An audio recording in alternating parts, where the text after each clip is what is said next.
Another big week for climbing available inventory. Is the market slowing down? Are we seeing the distressed sellers finally come to market as the foreclosure moratorium ends? Something to be worried about? Well, that's what we're looking at in this week's Altos Research Market Report. Each week, Altos tracks every home for sale in the country, all the pricing, all the changes in pricing, all the market dynamics so that you can see that data here before it becomes available through the traditional data channels. It's Monday, July 26, 2021, and here is the data for the week. The total available inventory of single-family homes for sale popped this week, another 3.2% to 402,000. That was definitely bigger than we expected for the week. In normal years, you might see inventory just inch up from week to week near the end of July. Inventory usually peaks in August as the summer buying season comes to a close. Inventory is now up 31% from the bottom of the market, which was the last week of April. But remember that March and April this year were the peak of the pandemic market frenzy. And I'm going to be fascinated to watch if inventory keeps climbing, surging later than normal into the fall. Normally, you can see that we plateau for several months before mid-October when the market falls way back before the holidays. And normally this would be just like a fraction of a percent change week to week. So this week's 3% climb is notable. Just last week, I said that we'd peak below 400,000 homes. And so I've got that wrong already.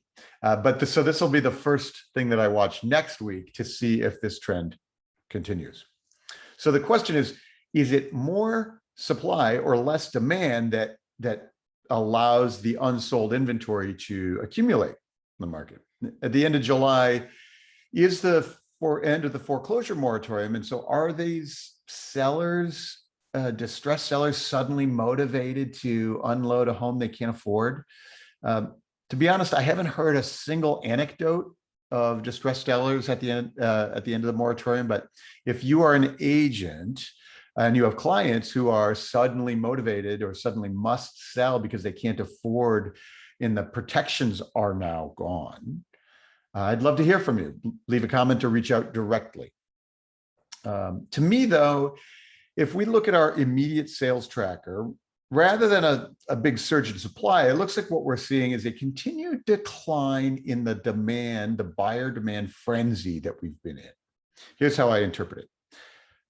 This week, a total of 104,000 homes hit the market, slightly fewer than last week's 109,000. And this week, though, the thing we had was slightly fewer immediate sales. So they came in just under 22,000, leaving more of those new listings on the market to build the inventory. So it's still 20% of all the new listings sold essentially immediately this week. They got offers and went into contract within hours or just days. It's still crazy, crazy levels of demand. But a slightly lower frenzy means that it allows some of those properties to sit unsold for at least a few days. And so you can see from this chart, at the far right side of the chart, there's no surge of new inventory hitting the market. It's a good level of inventory and just slightly fewer demand. So maybe we'll see this surge after July when officially the moratorium ends, but not yet. The sellers and listing agents see this demand change, and ever so slightly, we can see it in the prices here too. The median home price this week for a single family home in the US is $398,900. That's down just $100 from last week. What I expect us to see, the seasonal pullback actually hit more notably in August, but it's the price of the new listings where you really see the wisdom of the listing agents first. So a new listing comes to market. As they come to market, the sellers and listing agents are going to price down a fraction to make sure the house doesn't sit around too long in the market. At $360,000, the median price of the new listings is unchanged from last week, but we could see down from a peak earlier in July. I pointed out previously that this leading indicator has stayed stronger for longer this summer, which tells us that the transaction prices in the future will still be strong for several months. In the next few weeks, you can expect the price of the new listings to be very sensitive to the changes in demand. So if demand continues to weaken, this is one of the places we'll see it first. The other place we'll see any demand changes will be in this leading indicator. This is the percent of properties on the market with price reductions. Normally about a third take a price cut before they sell.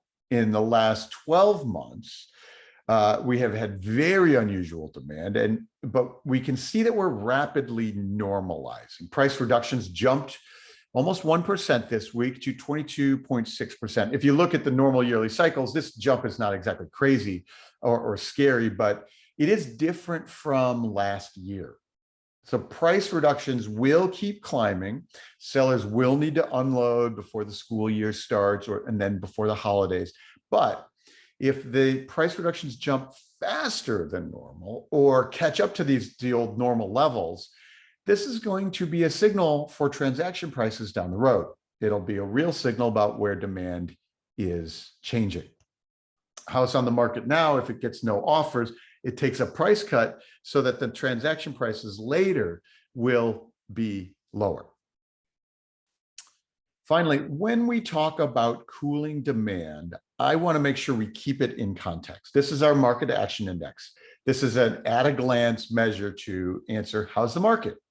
The light colored line here, the jumpy one, this is the weekly readings. And any given week can jump because of holidays or weather, move around, but all kinds of influences. But the dark line is how we therefore show the trend. When we look over the past several years, you see normal seasonal patterns.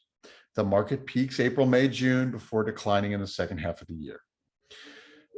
This was an important insight last year because it showed us that demand was accelerating in the crazy pandemic market.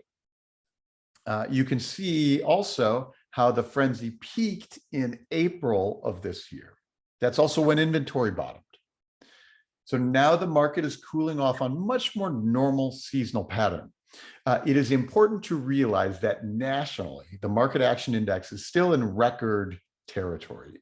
30 on this measure is a balanced market, and below 30, that means inventory has built up enough to be buyer's opportunity. Nationally, we've been in such a strong market. We haven't seen real buyer's opportunity, not real buyer's opportunity since earlier in the decade. I expect we'll see the MAI settle in the 40s later in this year. Inventory will remain tight and demand will remain strong. And so it'll still be strong sellers market conditions until we see a significant change in mortgage rates. Those changes have not happened yet. And so when they do, you'll be able to see the impact here very quickly. Okay, that's all the data we have time for this week.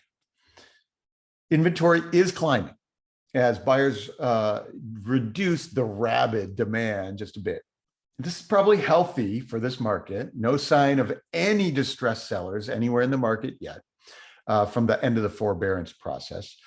In the next few weeks, we should see inventory peak and then a normal decline through the end of the year.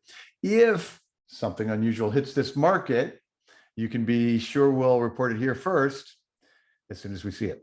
Until then, for those who need to see the data for your local market, go to altosresearch.com and run a report.